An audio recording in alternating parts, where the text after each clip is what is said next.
আল্লাহ পাক গোলাম গুলারে দেইকা বলে, এই আমার গোলামেরা খুব মনোযোগ দিয়া শোনো। আল্লাহ বলে, গোলাম তুমি যখন দুনিয়া থেকে আসবা আমার কাছে দুইটা সার্টিফিকেট আনবা। এবার বান্দা জিগায়, আল্লাহ আমি কোন সার্টিফিকেট আনবো? এবার আল্লাহ পাক কোরআন দিয়া বইলা দেয়, প্রথম সার্টিফিকেটের নাম ইন্নাল্লাযীনা আমানু। প্রথম সার্টিফিকেটের নাম হইল ঈমান।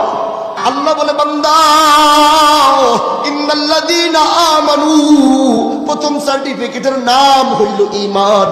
আর দ্বিতীয় সার্টিফিকেটের নাম কি? এবার আল্লাহ পাক বলে, ইন্নাল্লাযীনা আমানু ওয়া আমিলুস সালিহাত। দ্বিতীয় সার্টিফিকেটের নাম হইল নেক আমল। আল্লাহ বলে, বান্দা তুমি যদি এবার দুইটা সার্টিফিকেট আনবা, এবার তোমার সাথে আল্লাহ কয়, বান্দা এবার আল্লাহরে জিগায়, আল্লাহ আমি যদি দুইটা সার্টিফিকেট আনবো তো আমার জন্য কি হবে? এবার আল্লাহ বলে, ইন্নাল্লাযীনা আমানু ওয়া আমিলুস সালিহাত কানাত লাহুম জান্নাতুল ফিরদাউসি নুজুলা।